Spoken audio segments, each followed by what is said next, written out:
பாகிஸ்தான் இந்தியாவை நோக்கி தொடர்ந்து ட்ரோன் வீசி வருவதால் அமிர்தசரஸ் நோக்கி வந்த பாகிஸ்தான் ட்ரோன்களை இந்திய ராணுவம் தாக்கி அழித்திருக்கிறது. பஞ்சாபின் அமிர்தசரஸை நோக்கி பாகிஸ்தான் ட்ரோன்களை ஏவி வந்த நிலையில் இந்திய ராணுவம் அதனை தாக்கி அழித்திருக்கிறது. பஞ்சாபின் அமிர்தசரஸ் நோக்கி வந்த பாகிஸ்தான் ட்ரோன்களை இந்திய ராணுவம் தாக்கி அழித்திருக்கிறது. மீண்டும் அமிர்தசரஸை நோக்கி இன்றும் பாகிஸ்தான் ராணுவம் அத்துமீறி தாக்கியிருக்கிறது. பஞ்சாபின் அமிர்தசரஸை நோக்கி வந்த பாகிஸ்தான் ட்ரோன்களை இந்திய ராணுவம் அழித்திருக்கிறது. விவரங்களை செய்தியாளர் ராஜகுமரன் தொடர்ந்து வழங்க கேட்கலாம். ராஜகுமரன், விவரங்களை சொல்லுங்க. அமிர்தசரஸை நோக்கி வந்த ட்ரோன் ஒன்றையும் தற்பொழுது தாக்கி அழித்திருக்கின்றார்கள். அமிர்தசரஸை நோக்கி ட்ரோன்களை தொடர்ச்சியாக 3வது நாளாக இன்றும் பாகிஸ்தான் செலுத்தியிருக்கின்றது.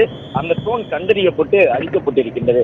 இதில் சவால் என்னவென்றால், ஏவுகணைகள் நம்முடைய எல்லைக்குள் ஊடுருவினால் அந்த ஏவுகணைகள் ஒளியை உமிழ்ந்தபடி வெப்பத்தை கக்கியபடி வரும். அதை எளிதாக கண்டறிந்து தாக்குதல் நடத்திவிட முடியும். ஆனால் ட்ரோன்கள், அதிலும் குறிப்பாக உளவு ட்ரோன்கள் என்பவை கண்ணுக்கே தெரியாமல் இருட்டோடு இருட்டாக ஊர்ந்து வரக்கூடிய ட்ரோன்களாக இருக்கும். எனவே அதுபோன்ற ட்ரோன்களையும் கண்டறிந்து தாக்குவதற்கான தேவை எழுந்திருக்கின்றது. ஒரு சில ட்ரோன்கள் மட்டும்தான் பார்த்தவுடனே அடையாளம் தெரியக்கூடிய வகையில் ஒளிப்பிழம்புகளாக வரும். ஆனால் இதுபோன்ற இருட்டுக்குள் ஊடுருவி வரக்கூடிய ட்ரோன்களையும் நவீன தொழில்நுட்பத்தின் மூலமாகவே நாம் கண்டறிந்து தாக்கிக் கொண்டிருக்கின்றோம். அந்த அடிப்படையில் பஞ்சாபினுடைய அமிர்தசரஸை நோக்கி வந்த பாகிஸ்தானின் ட்ரோன்களை நம்முடைய வான் பாதுகாப்பு அமைப்புகள் மூலமாக, ராடார் மூலமாக கண்டறிந்து தாக்கி இருக்கின்றார்கள்.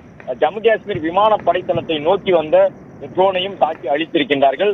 குஜராத்தினுடைய கட்ச் பகுதியை நோக்கி வந்த ட்ரோனையும் தாக்கி அழித்திருக்கின்றார்கள்.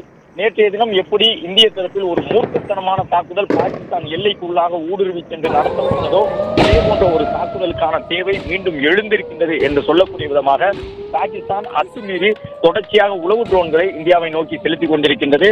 மேலும் அந்த ட்ரோன்களில் பல ட்ரோன்கள் தாக்குதல் நடத்தக்கூடிய வெடிபொருளுடன் கூடிய ட்ரோன்களாக இந்திய எல்லைக்குள் வந்து கொண்டிருக்கின்றன. பிளே ஸ்டோர் மற்றும் ஆப் ஸ்டோரில் இருந்து பாலிமர் செயலியை QR கோடு மூலம் பதிவிறக்கம் செய்யுங்கள். செய்திகளை உடனுக்குடன் பெறுங்கள்.